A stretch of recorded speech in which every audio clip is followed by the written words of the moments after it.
Agência, né, César? Lá. E o Isso. César é o chefe do pronto-socorro da neurologia aqui no 9 de julho. E o Cagita já não precisa apresentar, né? Porque o pai dele, a gente sabe dele pelo pai dele, né? Então, o Cagita está com a gente, ele trabalha com a equipe do doutor Adriano Cacheta aí no 9 de julho, já tem uns 3 anos, né, Cagita? E, E também veio muito acrescentar para nós. Então, obrigado. Rafael, pode começar aí. Vamos lá. Obrigado, doutora Beatriz. Obrigado pela introdução. Imagina. Deixa eu compartilhar a tela aqui.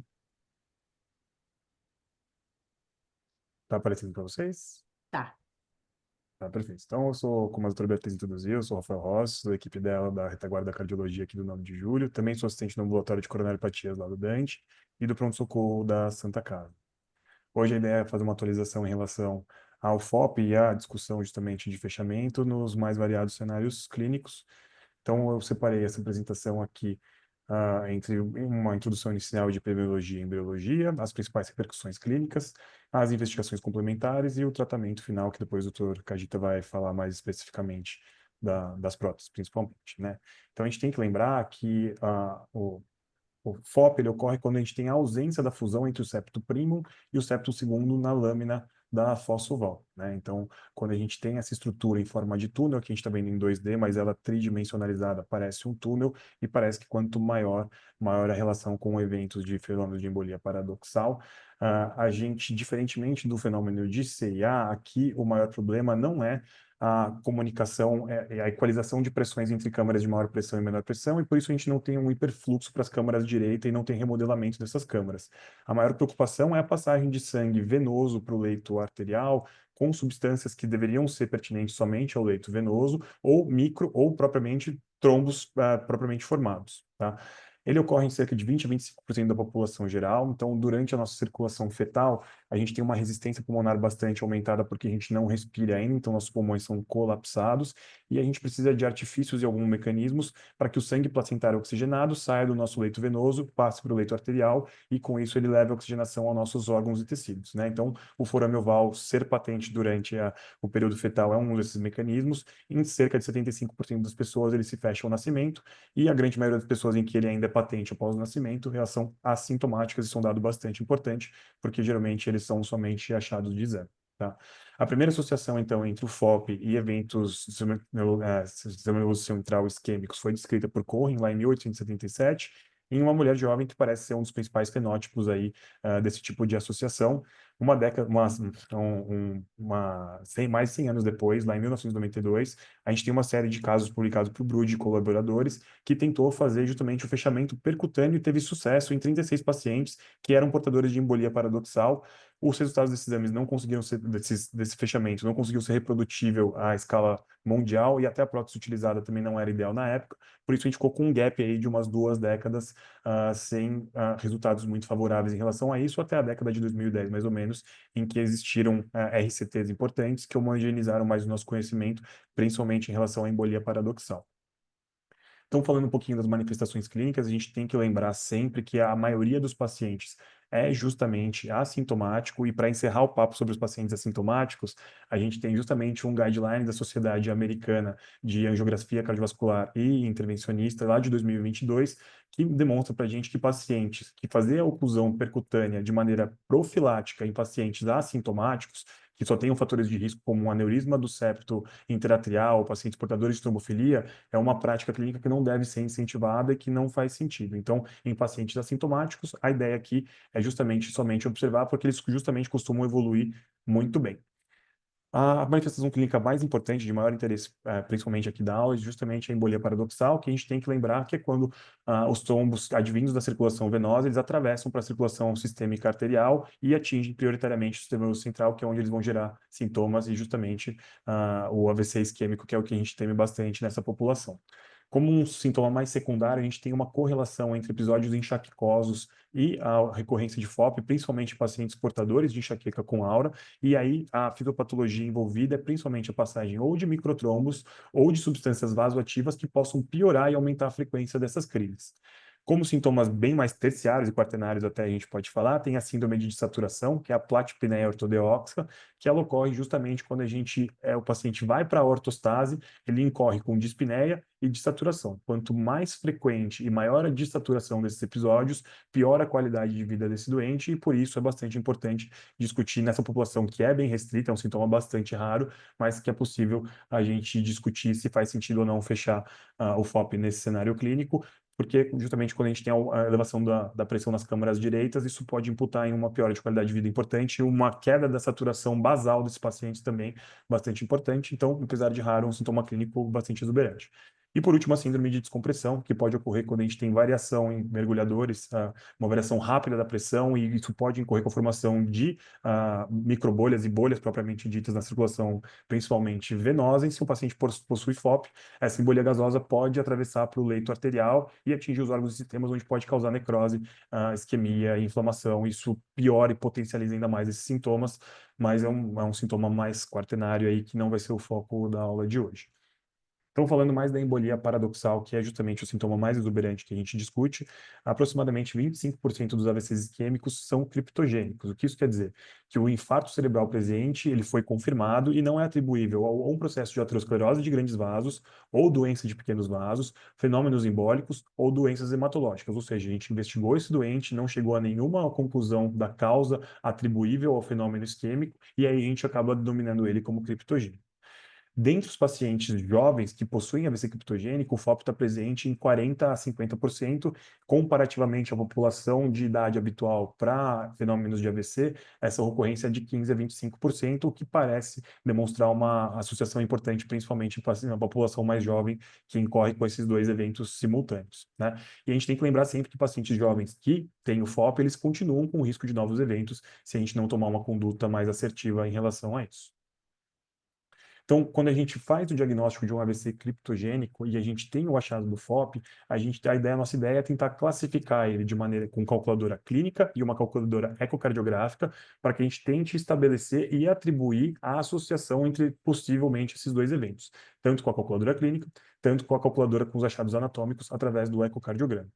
E a calculadora clínica é justamente o ROPE Score, né, o ROPE Score foi um estudo lá de 2011 que tentou justamente procurar achados que fossem mais importantes na correlação entre os fenômenos de AVC criptogênico e a recorrência de FOP. A ideia dessa calculadora é que justamente quanto mais saudável e mais jovem o paciente, maior a probabilidade de correlação entre o forama patente e o AVC criptogênico. Então, pacientes que não tenham história de hipertensão, diabetes, AIT ou AVC prévio e não sejam tabagistas, todos os pacientes pontuam pelo menos um, e pacientes que tenham a imagem cortical confirmando o evento isquêmico também pontuam um, e em relação à idade, principalmente antes da quinta década de vida, são pontuações mais importantes, e a gente valoriza principalmente resultados de ROPE Score 7 ou para cima, tem uma associação bastante importante entre os dois fenômenos, e parece que sugere um benefício adicional da gente pensar em um tratamento mais invasivo nesse cenário. A calculadora ecocardiográfica veio também desenvolvida por conta de um estudo da Sociedade Americana de Ecocardiografia lá de 2019, e ela conseguiu identificar 5 principais fatores relacionados à parte anatômica que associam o FOP a fenômenos embólicos do sistema nervoso central, né? Então, seria o achado de um FOP tunelizado com mais de 10 milímetros, a hipermobilidade do septo interatrial, a presença de válvula de Eustáquio ou da rede de Chiari, um grande shunt da direita para a esquerda durante a manobra de Valsalva, ou um FOP com um ângulo hiperagudo menor do que 10 graus. Então, qualquer dois achados, ou seja, 2 pontos nesse score, também já atribuem uma alta correlação entre o achado de FOP e de AVC criptogênico. Um último exame que a gente também pode fazer mão e que o pessoal da neuro está bastante acostumado é o uso de Doppler transcraniano, e do ponto de vista cardiológico a gente também poderia fazer um eco transesofágico fazendo valer o uso de microbolhas também, tá? E os dados que a gente tem que valorizar no achado desse exame seriam menos de 10 microbolhas não é um achado significativo, até 10 microbolhas um shunt pequeno, entre 10 e 20 um shunt moderado, e acima de 20 um shunt que a gente pode chamar de grande ou de alta condutância, que também é um dado que a gente tem que valorizar para maiores chances de fenômenos embólicos advindos da circulação venosa, né? Mas então, agora que a gente já identificou que o nosso paciente teve um AVC criptogênico, a gente encontrou o FOP, a gente classificou ele clinicamente, a gente já buscou os achados anatômicos de alto risco, a gente tem que entender qual a literatura que embasa a nossa conduta a partir de então, né? Então, como eu disse, na última década, a gente teve 4 RCTs, né, 4 ensaios clínicos randomizados prospectivos mais importantes, que foram o REDUCE, o CLOSE, o RESPECT e o DEFENSE PFO. Os 3 primeiros eram pacientes que foram portadores já de um AVC criptogênico e, em geral, eles tentou comparar justamente o fechamento do FOP seguido ou não de uma terapia antiplaquetária em relação a uma estratégia menos invasiva em que foi mantido só com o paciente com tratamento clínico, seja antiplaquetário ou anticoagulante, e o resultado de todos esses estudos foi bastante semelhante. A redução de risco relativo em todos eles foi acima de 60%. O REDUCE conseguiu trazer até um NNT de 25, então um NNT bastante louvável para a gente trazer para a nossa prática clínica. E a maioria dos pacientes que estavam no grupo invasivo acabou não recorrendo com eventos de AVC recorrente nesse cenário. O Defense PFO, além de serem pacientes portadores de AVC criptogênico, também tinha como adicional achados de alto risco no ecocardiograma, e ele também comparou justamente o fechamento percutâneo com o tratamento medicamentoso e também demonstrou um benefício importante aí para o fechamento nessa população que já sofreu um AVC criptogênico prévio, e o grupo controle teve uma recorrência de 10%, enquanto o grupo invasivo não teve nenhum. Então, à luz de todos esses dados, a gente conseguiu sair de uma conduta mais conservadora lá dos anos 90, e hoje a gente parece ter um benefício adicional de ter uma estratégia mais invasiva, principalmente nessa população de alto risco, né? Então, em 2021, a American Heart trouxe um guideline justamente para prevenção de AVC e sugeriu deixa eu ver se eu consigo fechar aqui para a gente falar um pouquinho melhor do algoritmo.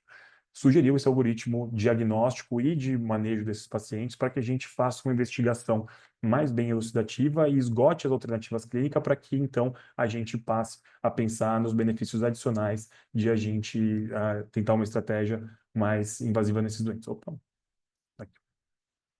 Então, para pacientes mais jovens, né, entre 18 e 60 anos, que tenham tido um AVC não lacunar e tenham evidência de FOP, a ideia é que a gente faça uma avaliação extensiva de outras causas possíveis. Então, uma ressonância que documente o evento isquêmico, avaliação de vasos intra e extracranianos, a realização de exames de imagem cardiovascular para boa documentação e avaliação de todos os parâmetros ecocardiográficos que eu acabei de citar anteriormente, a pesquisa de fenômenos trombóticos sistêmicos periféricos que sugiram um fenômeno possível de embolia, que se pesquise trombofilias e vasculites que possam ser a causa e que a gente faça a avaliação ativa de possíveis fenômenos de FA assintomático nesses pacientes cardiológicos, para aí então a gente definir. Se a gente não encontrar nenhum achado que justifique esse FOP, a gente começa a pensar em uma conduta mais assertiva em relação ao fechamento dele, né? Então, em pacientes que a gente não conseguiu achar nenhum desses dados que sugira uma correlação entre o AVC e algum outro evento sistêmico que justifique a ocorrência da isquemia central e que a gente está atribuindo como possível embolia paradoxal secundária ao FOP,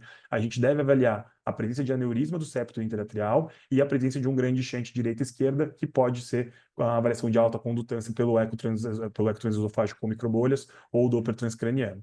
Em pacientes que não tenham esses achados, a evidência é 2B para que a gente realize o fechamento dele, e a gente tem alguns achados que adicionam uma assertividade maior para o fechamento disso, né? Então, um ROPE score acima de 6, como eu falei anteriormente, a presença de eventos recorrentes ou a recidiva, mesmo em vigência de terapia antiplaquetária, seria um dos principais fatores. Se a gente tem um desses dois dados que eu acabei de falar, então o fechamento desse FOP seria uma indicação 2A, uma indicação um pouquinho mais robusta, mas ele também pede para a gente individualizar e pensar que existem fatores que atenuam um pouquinho o benefício do fechamento, mesmo em vigência desses assados, como um ROPE score um pouquinho mais baixo e a necessidade de anticoagulação por algum outro motivo, como paciente, principalmente paciente portador de FA, geralmente a gente tenta atribuir, então, a causa do AVC à FA e não ao FOP propriamente dito. Ixi, espera que está travado aqui. Aí. Ótimo. Mas sim os pacientes que têm embolia paradoxal e o fenômeno não é um AVC, né? E a embolia é sistêmica. Então, geralmente, a ocorrência de fenômenos embólicos é prioritariamente do sistema nervoso central, porque ele é um sistema muito mais sensível à isquemia, então o tempo em que essa embolia pode ocorrer pode ser muito menor e já gera uma repercussão clínica, e a passagem dos coágulos para a circulação cerebral costuma ser prioritária e antecede a circulação sistêmica, por isso que a gente tem uma correlação muito maior entre FOP e AVC do que FOP e embolia sistêmica de outros órgãos e sistemas. Como esses eventos são muito raros, a gente não tem nenhum estudo clínico randomizado para justamente avaliar qual a melhor conduta na embolia sistêmica, mas estudos observacionais parecem reproduzir os dados que a gente viu nos ensaios randomizados prospectivos em relação ao sistema nervoso central. Então, a gente acaba extrapolando a embolia sistêmica para a mesma conduta que a gente tem no sistema nervoso central. E aí, só falando mais brevemente dos outros achados que eu citei anteriormente, né, a enxaqueca principalmente e a síndrome de platina ortodeóxica, a gente tem que a enxaqueca é um diagnóstico que está relacionado a múltiplos fatores, né? Então, pacientes estão submetidos a grande estresse, insônia, não tem o esforço físico adequado, tem muitos fatores hormonais relacionados, então uma coisa um pouquinho menos certa da gente estabelecer o diagnóstico, a correlação com o FOP, mas parece, como eu disse para vocês, né, principalmente a passagem de microtrombos e a passagem de substâncias vasoativas, principalmente como a serotonina, podem ter uma correlação bastante importante aqui, e a ideia é que a gente não vai valorizar sempre o fechamento do FOP como uma terapia inicial para tratamento da enxaqueca. A ideia é a gente tentar esgotar, principalmente, acho que o terceiro vai falar melhor em relação a isso, mas a gente esgotar a parte terapêutica medicamentosa em pacientes refratários e que não tenham uma causa aterosclerótica cerebrovascular que seja plausível para justificar os sintomas. Aí, então, a gente pode discutir com um menor nível de evidência o fechamento desse FOP. A gente teve três trials mais recentes, o MIST, o PRIMA e o PREMIUM, que justamente tentaram avaliar o benefício do fechamento nesse cenário de enxaqueca, e uma meta-análise que inclui justamente os três estudos que tinham um endpoint primário, a diminuição de frequência das crises e a diminuição de pacientes que tivessem crise, não conseguiu atingir esse desfecho primário no ensaio clínico, na meta-análise que inclui esses três ensaios clínicos, mas diminuiu sim globalmente o número de pacientes totais que tinham recorrência de crises. Em pacientes que tinham aura, a gente tem uma redução de basicamente, a gente tem uma correlação basicamente de 50% entre enxaqueca com aura e presença de FOP, e na análise de subgrupo do PRIMA e do PREMIUM, houve um benefício adicional do fechamento no desfecho composto dessa população. Então, justamente o guideline lá de 2002 da Sociedade Americana de Angiografia Cardiovascular e a Terapia Invasiva, eles justamente trazem para a gente que o fechamento de rotina em relação à enxaqueca e FOP não deve ser incentivado, mas que em casos individualizados em que o risco relacionado ao fechamento é baixo e o paciente tem sintomas refratários, aí sim a gente pode considerar como uma manobra possível. Por último, então, a síndrome de saturação, que é a platina ortodeóxica, não tem nenhum ensaio clínico randomizado prospectivo, mas existem três estudos observacionais e os três demonstraram que houve uma melhora da saturação de O2 basal, melhora da qualidade de vida e diminuição dos sintomas após o fechamento de FOP. Contudo, tiveram cenários em que também não foram favoráveis para o fechamento, porque houve aumento da recorrência de FA, aumento de mortalidade geral e aumento de complicações relacionadas ao procedimento, obviamente, em quem fez o procedimento. Por conta de serem estudos com baixo nível de evidência e uma capacidade de predizer risco muito baixa, e justamente a ocorrência de eventos adversos como mortalidade foi uma coisa muito importante. Também o guideline ele não traz como um fechamento do FOP de primeira como melhor conduta em pacientes selecionados como na enxaqueca, que tem um baixo risco de complicações e um alto benefício do fechamento, aí sim a conduta pode ser individualizada. E por fim, para falar um pouquinho do tratamento, para não monopolizar todos os temas de uma vez na mesma aula, a gente trouxe justamente aqui, principalmente em relação à embolia paradoxal, o padrão ouro hoje é a oclusão percutânea. A gente tem duas próteses que são liberadas pelo FDA, que é um Platzer PFO Occluder e a Gore Cardioform Septal Occluder também. A taxa de sucesso dos procedimentos cursa em torno de 95%, e a ideia do tratamento clínico após o fechamento é que se mantenha a dupla antiagregação plaquetária com AS e clopidogrel especificamente por um mês, seguida de manutenção do AS por 5 meses. O uso de anticoagulantes orais isoladamente ou outro agregante plaquetário que não seja o clopidogrel não tem na literatura um embasamento científico suficiente para ser recomendado de maneira rotineira nesse tipo de doente. E a gente tem que sempre lembrar que a recorrência de FA e flutter nos casos que foram submetidos ao fechamento percutâneo cursa em torno de 3 a 3,2%. Isso também foi reprodutivo em todos aqueles 4 estudos que eu citei em relação à embolia paradoxal. Então também é um risco que tem que ser calculado e sempre já precavido que pode recorrer com alguma frequência. Acho que era isso que eu tinha para trazer hoje da parte da cardiologia clínica. Deixa eu interromper aqui meu compartilhamento. Muito bom, Rafa. Eu acho que a gente vai deixar para discutir no final, que aí todos falam e a gente fala no final. E já tem a lista aí de presença, tá? Só vocês entrarem no chat que já tem a lista de presença aí. É, César, uma vez. Aqui.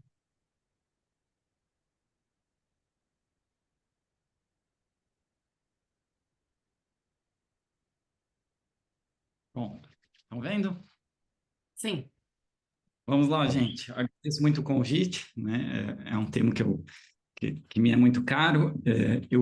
Eu me enveredei dentro da neurologia mais para cognição, mas eu faço bastante a parte de pronto-socorro, de emergência, né? E faço também ambulatório de neurovascular ali no HC, né? E volta e meia, esse é um tema muito frequente, né? E às vezes ele é muito frequente até quando a gente acaba discutindo FOP quando às vezes a gente se pega falando com os residentes, mas calma aí, não, o FOP não é o caminho aqui nesse caso, né? E eu acho que esse direcionamento é importante. Eu coloquei 4 perguntas que eu acho que a gente tem que sempre fazer quando a gente está diante de um paciente com AVC e diante de um paciente que a gente acha um FOP, né? Então, começando, que AVC é esse?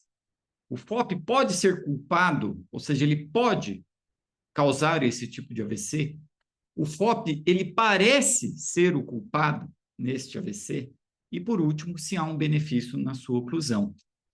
A aula do Rafael foi excelente, né? Eu acho que eu vou passar por alguns, vou até passar mais rápido, vou aproveitar a aula dele para passar por alguns temas mais rápidos e focar um pouco mais em algumas mensagens interessantes sobre a relação entre AVC e FOP. Então, meu paciente teve um AVC.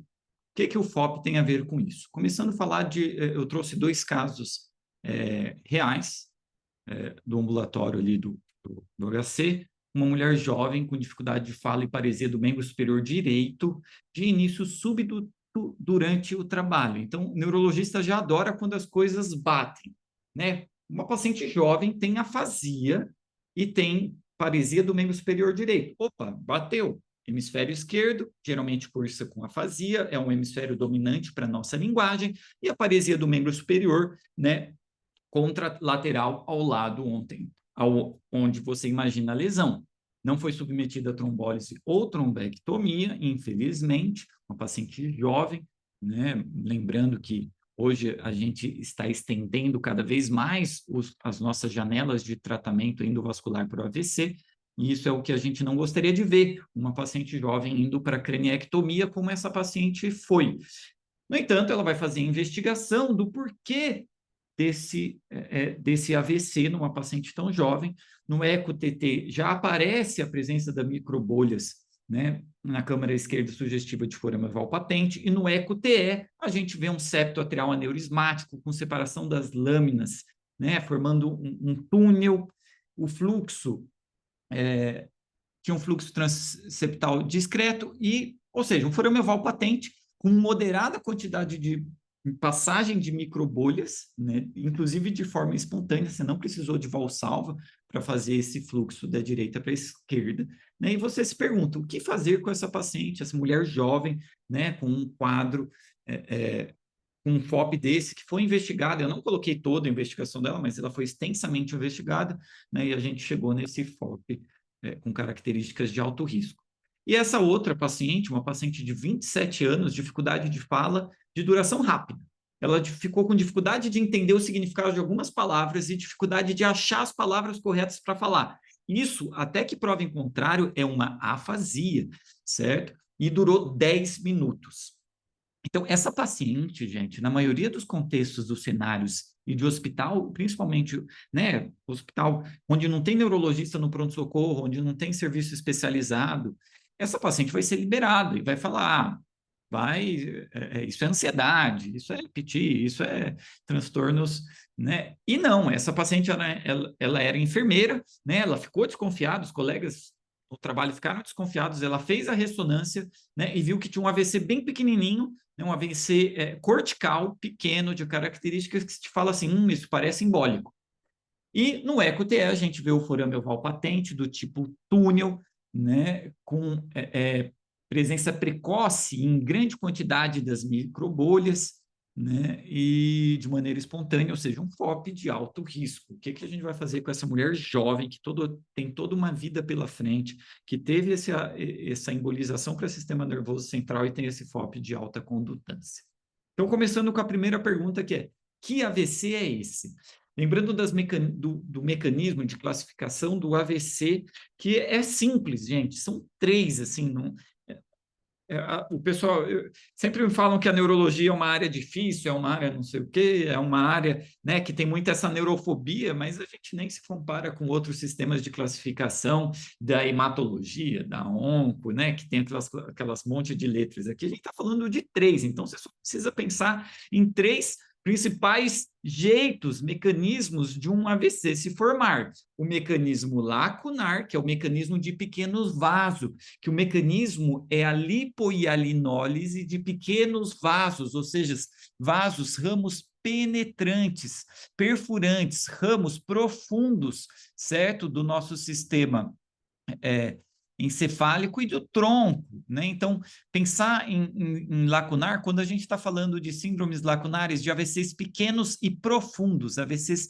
profundos, AVCs em núcleos da base, em tálamo, certo? E qual que é o principal fator de risco? Hipertensão. Então, essa aqui é a chave, essa aqui é a mensagem. Se eu fosse falar alguma coisa só, investigue seu paciente e não pense em FOP, não pense em embolia, se o paciente tem tudo leva a crer que é um AVC lacunar de pequenos vasos, o paciente com várias lesões profundas, com hipertensão descontrolada, com, às vezes, até foco de sangramento profundo por lesão de pequenos vasos, pela alta carga hipertensiva ao longo da vida. Mas daí a gente vai para o outro lado, que a gente está falando do mecanismo cardioembólico e do mecanismo de aterosclerose de grandes artérias. E a questão aqui, gente, é que em ambos esses 2 mecanismos, tanto no cardioembólico quanto no aterosclerótico, a principal mecanismo de lesão é embolia. Então, ou uma placa se soltou, ou um êmbolo se formou numa placa instável e embolizou artério arterial, ou você teve uma embolia resultante de um cardioembolismo, certo, do coração. Então, a gente tem que pensar no aspecto embólico da imagem, na ressonância, e pensar, será que é do coração ou será que é de algum vaso? Quando a gente pega a classificação, a gente vê que, né, esses 3 mecanismos, ou seja, pequenos vasos, cardioembólicos e átero de grandes vasos, eles meio que dividem ali 25 cada um, 25% cada um.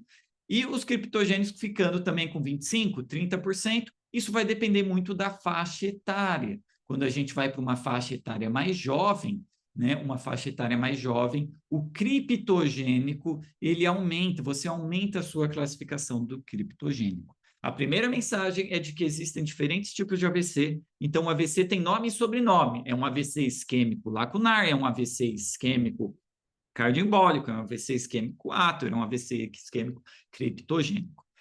Segunda pergunta é se o FOP pode ser culpado, que é mais ou menos a mesma pergunta inicial, mas aqui eu estou querendo destrinchar mais. Ou seja, chegou o AVC, eu estou pensando em alguma coisa, e aqui eu vou investigar para ver se realmente pode ser o FOP.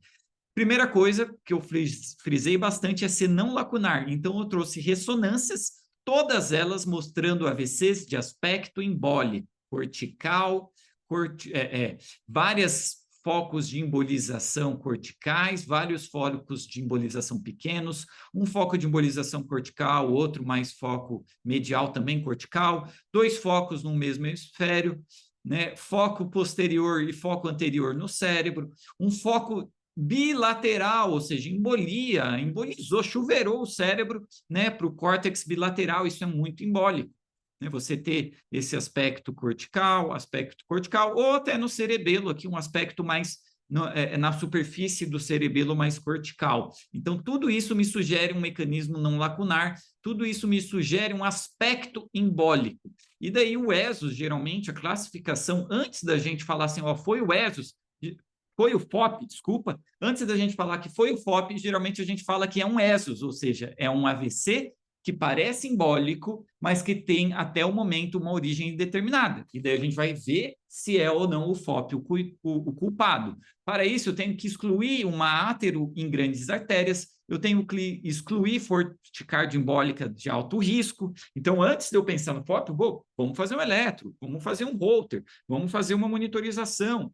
né? Vamos olhar o coração com muito carinho desse paciente e vamos olhar para as várias outras causas de AVC, né, que podem estar ali. E o pulo do gato aqui, gente, não é ticar todos os exames. A gente aprende em algum momento na neurologia, e eu não sei como na cardiologia se existe isso, de que paciente jovem que precisa de uma investigação, você vai lá, pega o pedido de exames e sai pedindo o reumatograma, sai pedindo tudo que tem direito. E o que eu sempre falo é, tire a história. O paciente jovem, o paciente que tem um AVC, tira a história dele. O AVC aconteceu na Valsalva, o AVC aconteceu depois de uma quiropraxia, o AVC aconteceu depois de um trauma, depois de um jiu-jitsu, de uma luta, de uma montanha-russa, o AVC aconteceu depois de uso de daqueles Naredrim, daqueles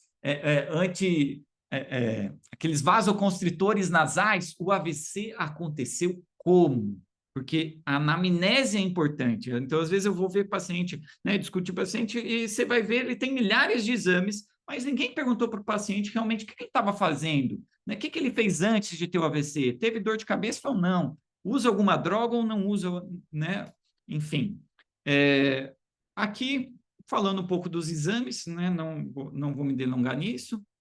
E a gente sabe que quando os pacientes são jovens, a gente tem que ir mais fundo, né? Procurando causas sistêmicas, causas genéticas e principalmente a dissecção arterial. A dissecção arterial, ela é um mecanismo muito importante de causa de AVC em jovem e ela representa essa ruptura das camadas da artéria, isso expõe endotélio, forma um hematoma intramural e forma embolização distal, certo? Por conta dessa endoteliopatia, dessa lesão vascular, né? E essa é uma causa importante, né, de AVC em jovens.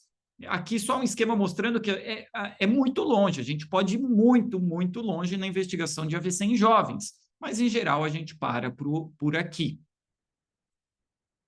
Só representando que em jovens realmente as causas criptogênicas e principalmente dissecção e vasculopatias, elas são maiores, né? E realmente quando a gente vai pegando os pacientes menos de 60 anos, né, daqueles AVC criptogênicos, né, o FOP, geralmente, ele tem uma relação causal muito maior, né, do que a população mais idosa. Então, 4% dos AVCs relacionados ao FOP, mas quando a gente pega o jovem, isso chega até a 10% dos AVCs relacionados ao FOP, certo? Então, aqui o FOP ele está representado em laranja, né? Então, a gente vê ele aqui, então a gente vê que ele é mais importante justamente em pacientes jovens, né? E tem até estudo de autópsias mostrando que a prevalência do FOP vai diminuindo ao longo da idade. Esse estudo antigo, New England, de 88, né, de investigação de FOP, procura de FOP em pacientes com AVC, né? Pacientes com AVC jovem, menor de 55 anos, tem taxa de 40% de FOP contra 10% nos controles saudáveis. Ou seja, paciente que tem AVC tem mais FOP, principalmente quando é jovem e principalmente quando você não tem uma causa identificável, que esse número pode chegar até 54% dos AVCs sem causa identificável. Modelo de classificação de AVC, na maioria das vezes, não incluíam o FOP, é uma discussão mais recente, os modelos de classificação de AVC são mais antigos, né? E a segunda mensagem é que ele precisa ser adequadamente investigado, principalmente nos jovens. E agora a gente pergunta, ele parece ser culpado? Né? Tivemos aí a brilhante aula, e não vou me delongar muito, até gostei muito da calculadora, né, de risco, mostrando, né, como a gente classifica o FOP de alto risco. A mensagem dessa terceira etapa é justamente a gente tentar classificar o FOP em alto risco ou não, certo? Lembrando, né, isso é mais para neurologista, né, que neurologista vai lá explicar o FOP, fala que tem um buraco, o paciente fica desesperado que ele vai ter um outro AVC, né? E às vezes a gente tem que explicar, às vezes, isso mais até para o neurologista. Acho, por que não achou no eco-TT que fez lá na UTI, né? Por que não achou no segundo eco, achou no terceiro, no TE, fez o Doppler, né? Então, lembrar dessas características, né? Que a gente está tentando procurar uma coisa que é dinâmica.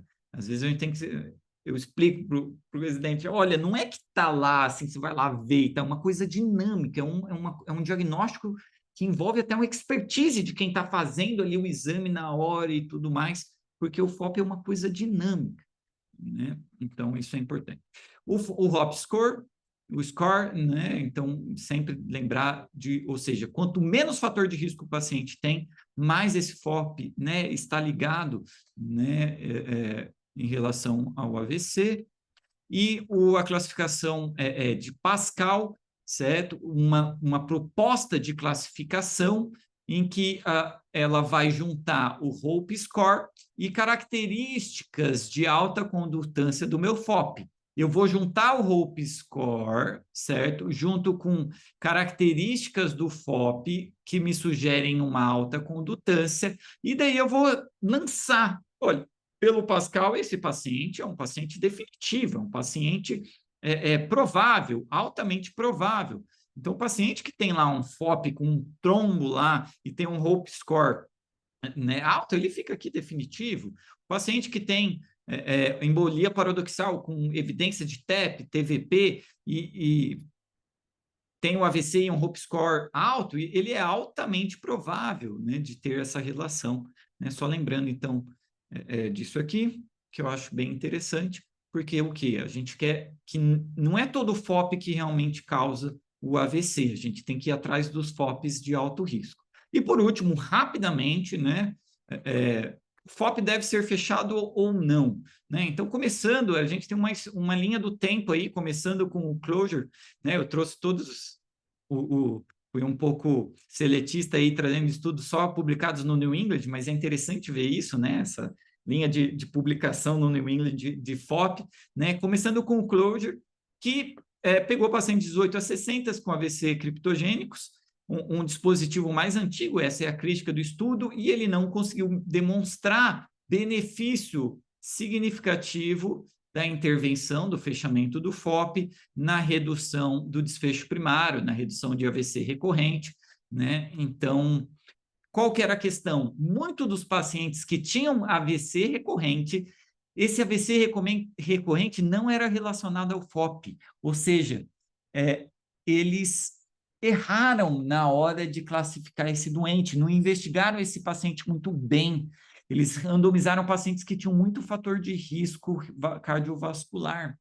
Daí continuamos com o RESPECT Trial 2013, né, já usando aí um dispositivo mais moderno, melhor, né, que não houve taxa de diferença do desfecho composto primário, mas quando a gente olha na análise de as-treated ou per protocol, a gente vê que ele alcançou uma significância favorecendo o fechamento do FOP, tem várias críticas, como taxa de abandono elevado e desigual, mas ele lançou, né, essas possibilidades, lançou hipóteses para estudos posteriores, mostrando que em análise de subgrupo, paciente com shunt substancial, aneurisma de septo e a localização superficial dos infartos, olha a importância da gente olhar a ressonância com calma, olha a importância da gente ver se não é um paciente com AVC lacunar, certo? Então, selecionar bem esses pacientes. Tem o PC Trial também, né, que também não conseguiu mostrar o benefício também na mesma época,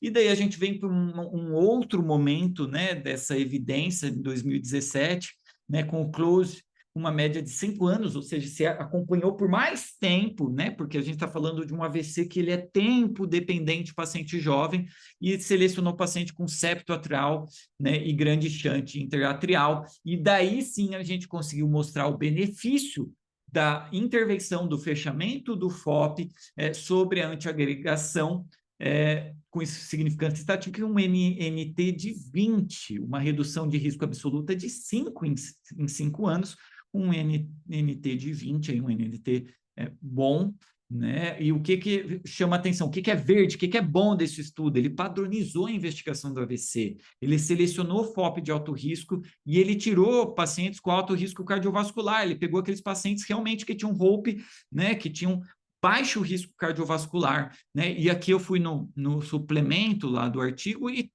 ele coloca, né, o que ele considera um FOP de alto risco para entrar no artigo.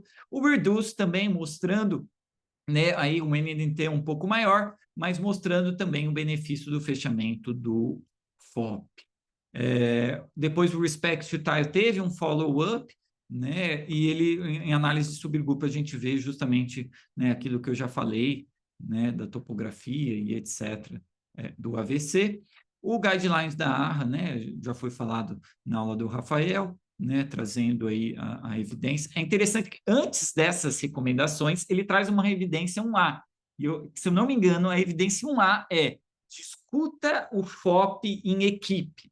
Eu acho que essa é a recomendação 1A, se eu não me engano, preciso lembrar lá, mas ele traz 1A. O FOP deve ser discutido em equipe multi, né, igual a gente está fazendo aqui hoje.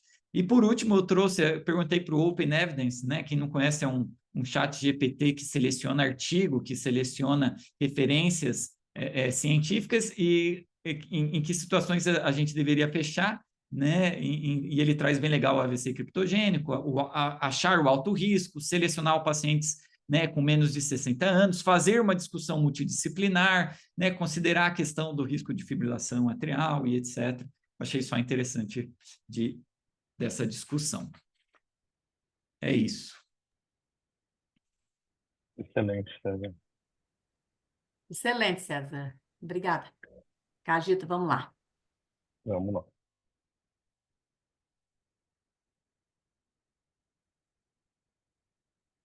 Compartilhando aqui minha tela, não sei se vocês conseguem ver.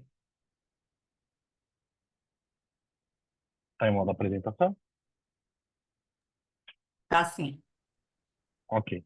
Bom, pessoal, para quem não me conhece, então, meu nome é Alexandre Ribeiro Cagito, sou hemodinamicista, né, da casa. Esse é um tema que ele é um tema meio pro hemodinamicista, ele não é um procedimento complexo de ser realizado. Mas como todos os procedimentos que a gente pensa do ponto de vista estrutural, cardiopatias congênitas ou indicações mais estruturais em cardiopatias congênitas em adulto, ou esses procedimentos estruturais como, por exemplo, o FOP, eles não têm muito a ver com a complexidade do procedimento a ser realizado, mas sim da forma com que você estrutura esse procedimento a ser realizado, ou como você busca entender a necessidade daquele procedimento ser realizado ou não naquele paciente e, consequentemente, entender se aquele paciente ele vai, por fim, beneficiar na realização daquele procedimento e no implante daquela prótese. Para quem já viu um procedimento de FOP com uma equipe experiente, você sabe que a partir do momento que a equipe de enfermagem cobriu o paciente, entre a gente funcionar, colocar a prótese, tirar e fazer o perclose na veia do paciente, às vezes não dá mais do que 20 minutos. Né? A grande questão é o benefício que esse paciente vai ter no procedimento que você está colocando, na prótese que você está implantando, na escolha adequada, e se aquilo, por fim, tem indicação com benefício real. Porque colocar uma prótese de um foramioval patente num paciente que terá um benefício pífio ou que ainda não foi claramente estudado, entendeu? Você pode levar ele a outras complicações que não estão inicialmente previstas ou ponderáveis. Por exemplo, a gente sabe que o paciente com fibrilação atrial, ele vai ter muito mais eventos até do que o paciente com FOP. E se ele for um Charles-Vask elevado, ele pode ser de 15% a 18% em um ano cumulativo, né? Então, se ele desenvolver uma fibrilação atrial pela colocação da prótese, né, que já foi dito que existe uma chance disso acontecer, e ele tiver um Charles-Vask elevado, às vezes você está fazendo, na tentativa de fazer o bem para o paciente e não brifar direito, né, quer dizer, estudar direito o casinho e os benefícios para esse paciente, você pode estar fazendo mal para ele, né? Então, acho que a primeira coisa que eu queria fazer é apresentar para quem não conhece a nossa equipe, agradecer aí ao trabalho de todos, porque a gente trabalha em conjunto, a gente sempre discute os casos em conjunto, e cada um com experiência em todos os procedimentos, mas obviamente alguns mais do que outros em alguns procedimentos específicos. São pessoas bastante gabaritadas, o nosso chefe, professor Cachê, livre docente, tá? Isso é uma coisa que parece bobagem, coisa de trabalho, mais de congresso americano, mas para a gente que faz procedimento não é. Entendeu? Nós não temos nenhum conflito de interesse em relação a qual prótese é utilizada em relação à outra. Todas elas têm resultados bastante semelhantes, tá bom? Então, acho que a primeira coisa que eu tenho que falar e desambiguar nessa apresentação é que o forame oval patente não deve ser confundida com outras doenças do septo interatrial. E quando eu falo isso, não é simplesmente CIA. Eu também estou me referindo a situações como o core interatriatlon, ou situações como, por exemplo, a agenesia do assoalho do seio coronário, que tudo isso pode gerar transição de fluxo de um lado para o outro, e ele não necessariamente, primeiro, seja o causador daquele evento, ele não necessariamente seja resolvido de forma percutânea, e às vezes esses casos eles têm uma necessidade de uma intervenção cirúrgica até mais complexa se a gente buscar, porque como todos nós sabemos, cardiopatias congênitas elas são muito comumente associadas a outros defeitos. E isso é muito interessante, e a gente vê quando a gente vai nos congressos, do César, o Rafael, não é todo mundo quando vai nos congressos, a gente vê que existem de longas e longas discussões sobre CIA, sobre FOP, etc. E isso começa na formação médica que a gente observa. Porque todas essas imagens que os senhores estão vendo nos slides, eles vêm de referências bibliográficas como livros conceituados, sites de sociedades americanas, e todos eles estão errados. Isso não é forame oval patente. Ele não tem fluxo bilateral, ele não tem fluxo direito-esquerdo, esquerdo-direito. Ele não é uma comunicação real. Ele é uma tunelação, né? Em que a gente vê que o coração normal, a gente não tem, então, comunicação entre os dois átrios. A comunicação interatrial, que é o que é comumente mostrado nesses diapositivos, ele mostra uma comunicação real entre as duas câmaras, entre os dois átrios, e, na verdade, não é bem isso que ocorre, né? A gente sabe que o forame oval, assim como a presença do canal arterial, eles não são doenças. A presença do forame oval e do canal arterial, eles ocorrem e persistem durante toda a circulação fetal, uma vez que a criança não respira, e ele é necessário que exista uma comunicação para que exista uma circulação por toda a circulação esquerda-direita da criança, para que aquele oxigênio se desenvolva. Quando a criança nasce, um dos objetivos que a gente faz com que ela chore é a hora que ele inspira profundo, quer dizer, você expandir o pulmão, imediatamente você aumenta as pressões todas das câmaras esquerdas. Isso faz com que, consequentemente, aquela lâmina virtual que existia entre os átrios esquerdo e direito aumente a pressão do lado esquerdo, colabe em relação ao direito, e o canal arterial que existe entre a aorta e a artéria pulmonar, a pressão da aorta se torna maior e ela deita sobre a artéria pulmonar, fechando o canal arterial, e aí, consequentemente, a gente tem a completa separação do sistema venoso e do sistema arterial. Então, a patência do forame oval, como os senhores podem imaginar, assim como a persistência do canal arterial, elas são situações que podem ocorrer. No caso da patência do canal arterial, não, a gente sabe que isso é uma patologia que, dependendo do fluxo, a gente precisa de uma intervenção mais aguda ou a gente consegue segurar um pouquinho mais, mas a patência do forame oval está presente em cerca de 1/4 aí, até 30% da população mundial. O que significa que, se a gente imaginar que hoje nós temos 8 bilhões de pessoas no mundo, 2 bilhões de pessoas têm um forame oval patente. E, consequentemente, eles não estão desenvolvendo qualquer sintomas ou uma incidência de 2 bilhões de AVC, né? Então, essa é a primeira informação que a gente tem que ter quando a gente fala do forame oval. Então, o forame oval, ele é um túnel virtual que existe entre o septo primo e o septo secundo, que em 25 a 30% dos indivíduos, ele, quando faz algum exercício, ou por uma característica da anatomia do septo, ele ser mais aneurismático, a gente vai falar um pouquinho disso mais tarde, mas a presença dessa separação das lâminas, ou às vezes uma manobra de Valsalva, então você tem o fluxo contrário, você aumenta a pressão no átrio direito, que implica no septo ser deslocado da direita para a esquerda, o descolamento desse canal virtual que existe e a passagem de sangue em quantidades diversas. Então, isso é a patência do forame oval propriamente dito, tá? Então, quando a gente compara a comunicação interatrial com o forame oval, é muito importante a gente deixar claro que eles são, por definição, diferentes. A CIA, que é a comunicação interatrial, ele é a formação incompleta do septo, diferentemente do forame oval, que ele é uma falência da fusão no momento do nascimento aí da criança e esse septo que continua com o canal aberto, tá bom? É a mesma coisa quando a gente fala do core interatriatlon. Na verdade, ele é uma septação anômala entre os átrios, formando uma terceira cavidade de diversos tamanhos em diversas posições, com uma nova lâmina geralmente dentro do átrio esquerdo, que também não tem como a gente resolver isso do ponto de vista percutâneo, tá? Mais uma vez, quando a gente fala de fisiopatologia, quando existe um chute significativo pelo forame oval, ele é sempre direito e esquerdo.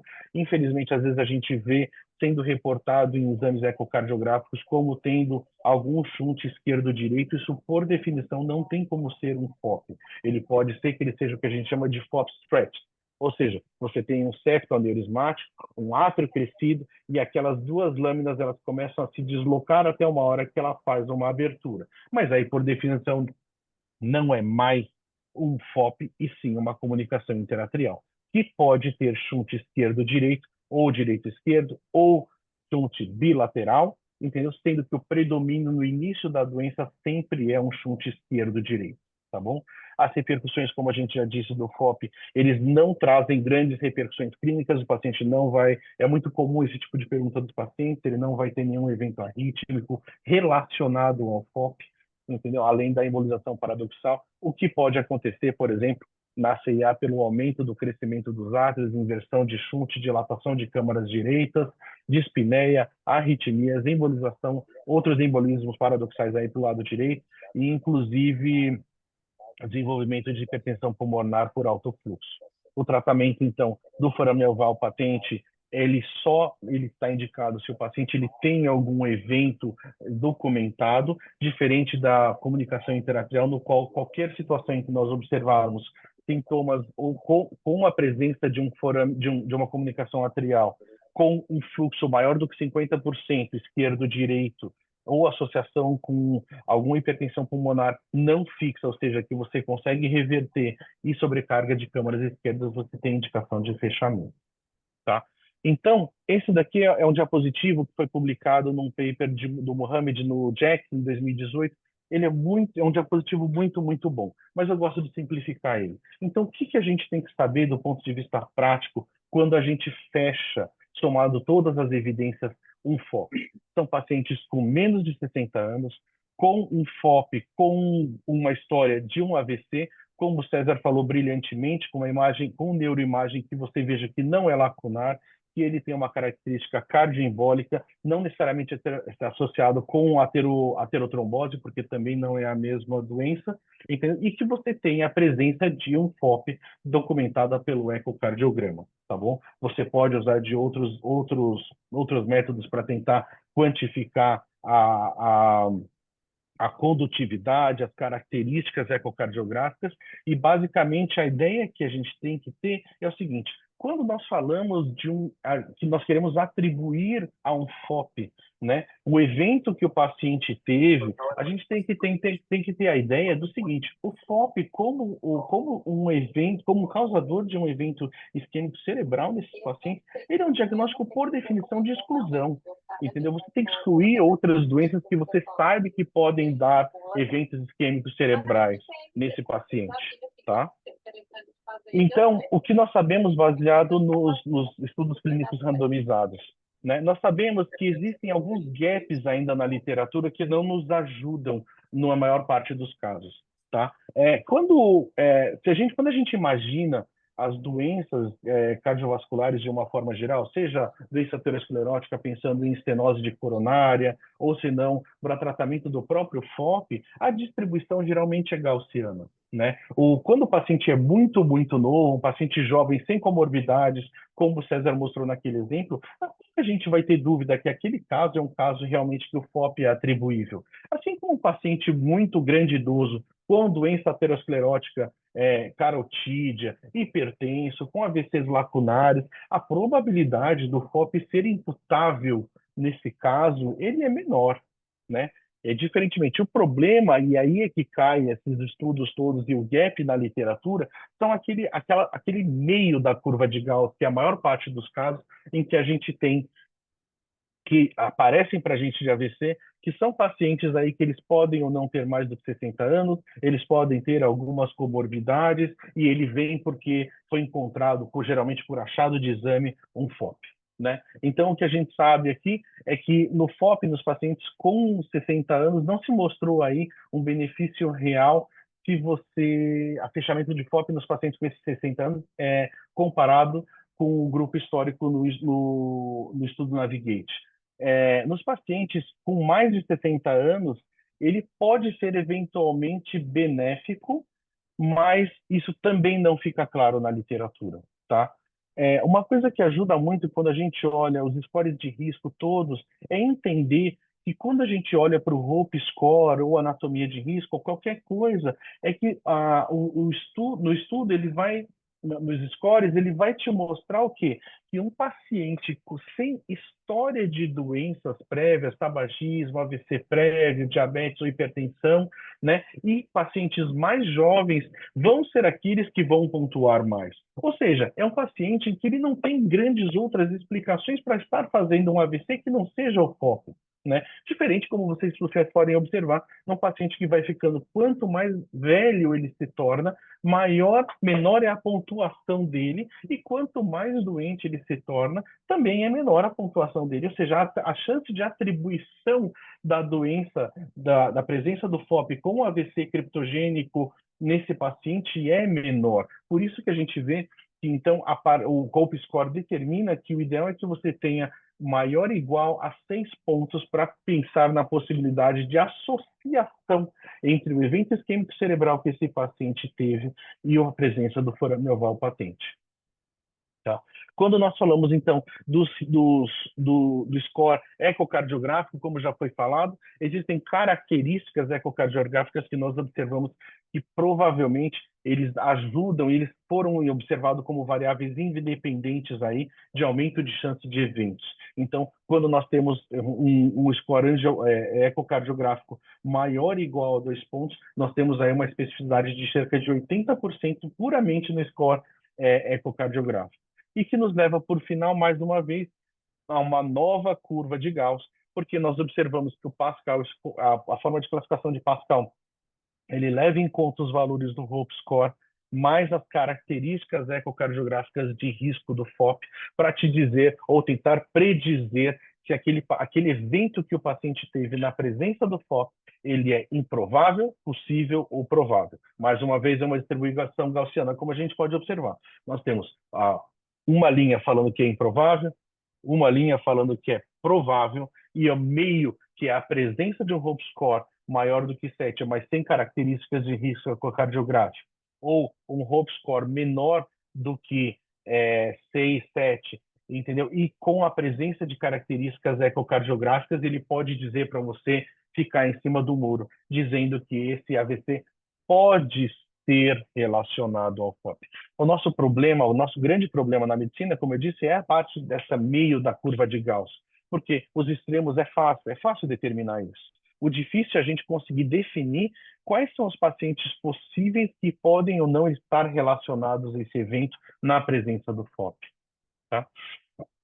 Trazendo aqui para vocês o guideline da Sky, que o César até comentou e o Rafael também comentou, eu fiz uma tradução e coloquei um power coder aqui para a gente, para facilitar o entendimento de todas as recomendações aí no fechamento de FOP em situações específicas.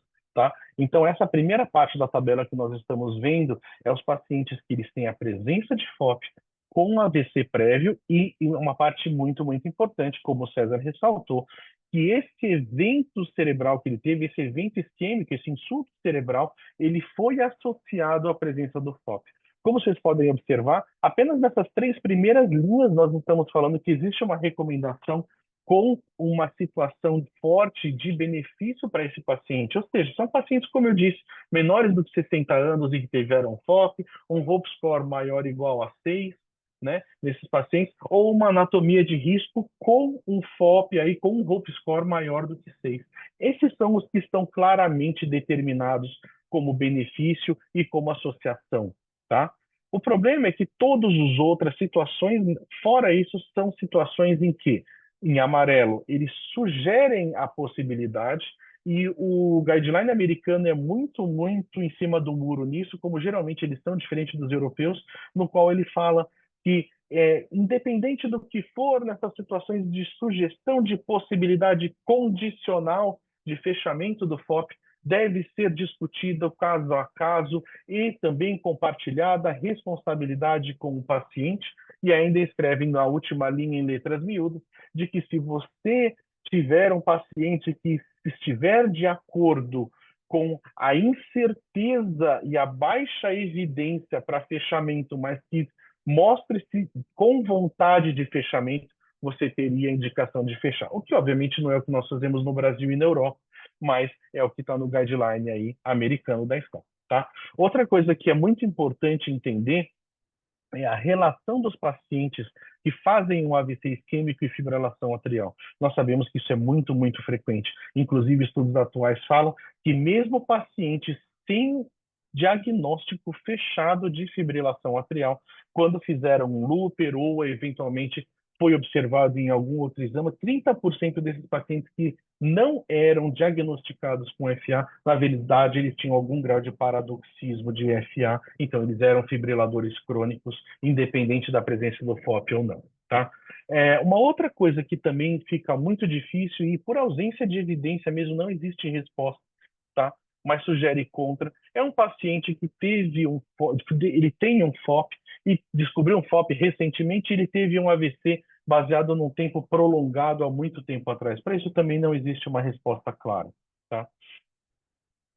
Nos pacientes que eles têm FOP, tem um AVC prévio que foi associado ao FOP, com algumas situações em que foram discutidas aí pelo Rafael e pelo César, não existe nenhuma situação em que existe uma recomendação clara de fechamento do FOP sem ter tido um evento prévio.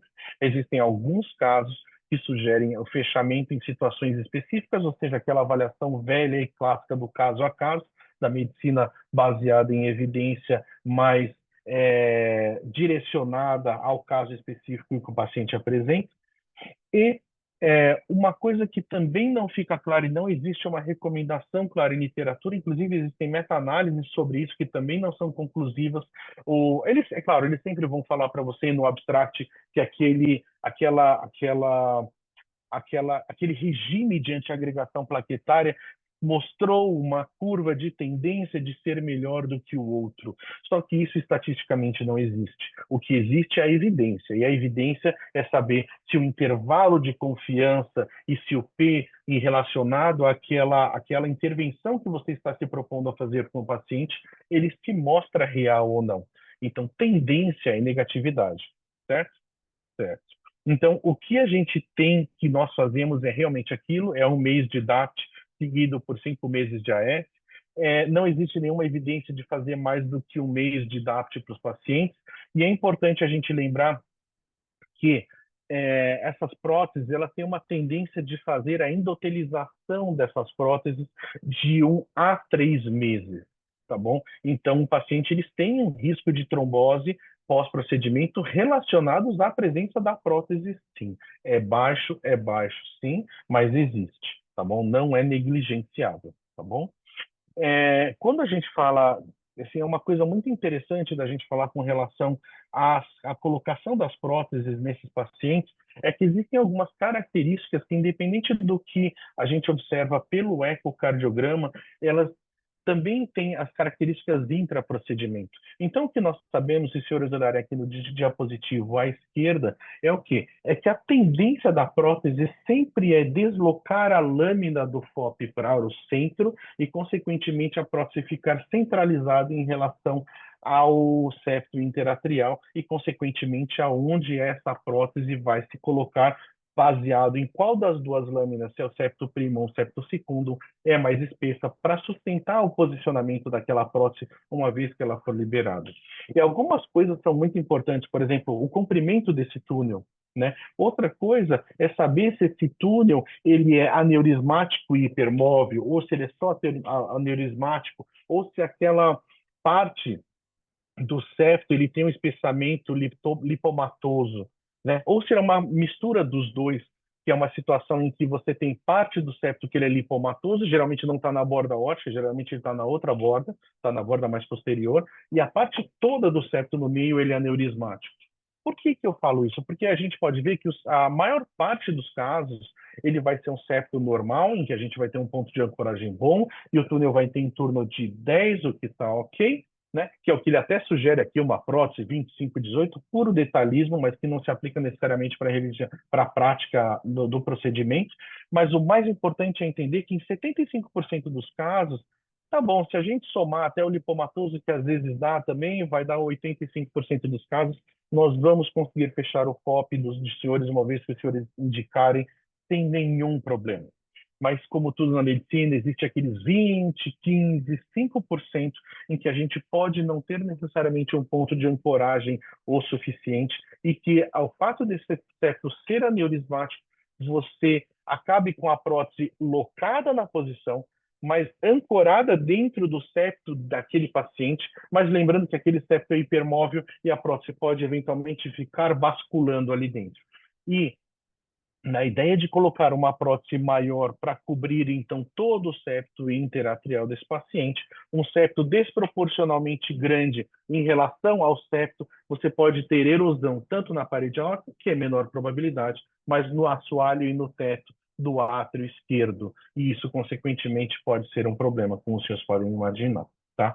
Então, aqui, se a gente olhar, nós temos no diapositivo à esquerda a prótese locada e, por a título de curiosidade, a gente mostrando como é que a gente libera essa prótese aí na angiografia, com o septo, né, a colocação, aonde estava o FOP, e aí a gente tem o disco à esquerda, que sempre é liberado primeiro, a gente passa o septo, libera a parte central da prótese, depois libera o segundo disco, empurra um pouquinho, ele acomoda no septo, o ecocardiografista que está no procedimento conosco, ele observa se está bem locada essa prótese, se existe algum chute periférico, porque não é aquele o raro que acontece muito, né? Ele é raro, mas não é incomum que nós encontremos associado à presença daquele FOP uma CIA ou uma lâmina cribiforme com vários outros pequenos shunts, né? Ou até dentro daquela diagnóstico inicial de uma FOP não era uma CIAzinha pequena que estava localizada ali.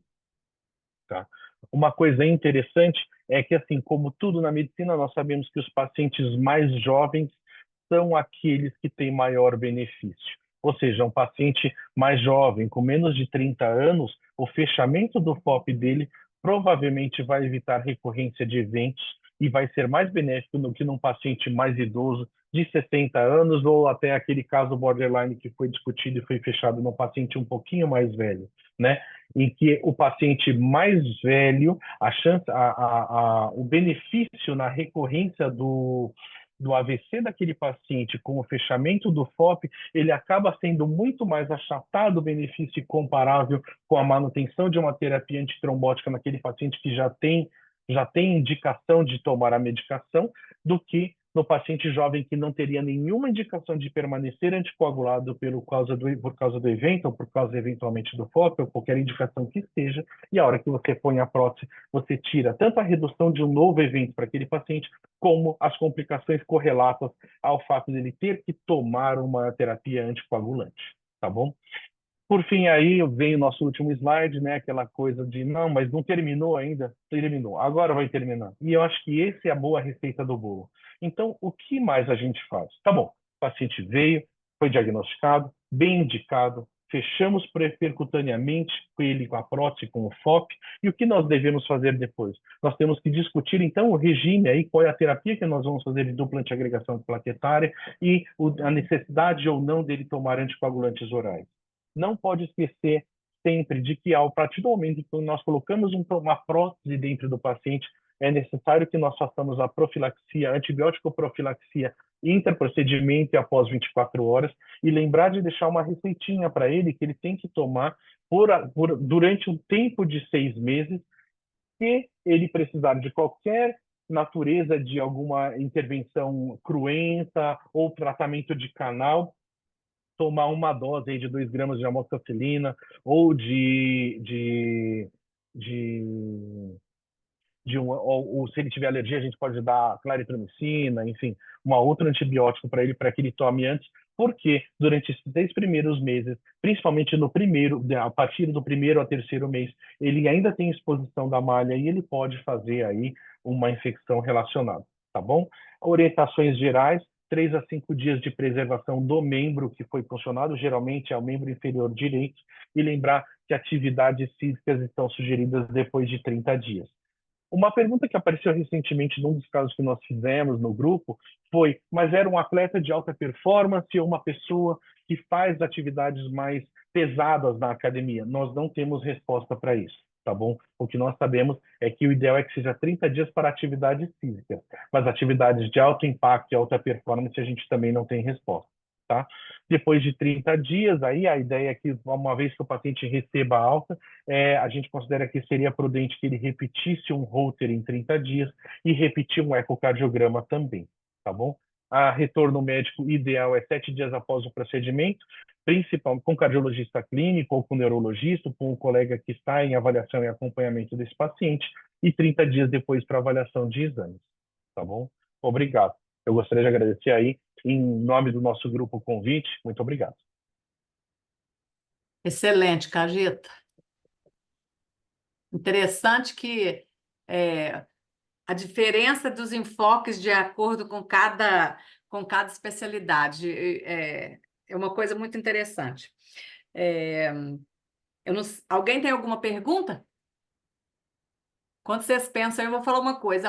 Eu acho que o primeiro fechamento de FOP que eu tive aí no 9 de julho foi um rapaz novo, 27 anos, que ele tinha feito uma viagem da Europa para cá, veio com uma trombose na perna, saiu do hospital, chegou em casa, fez uma amnésia e voltou.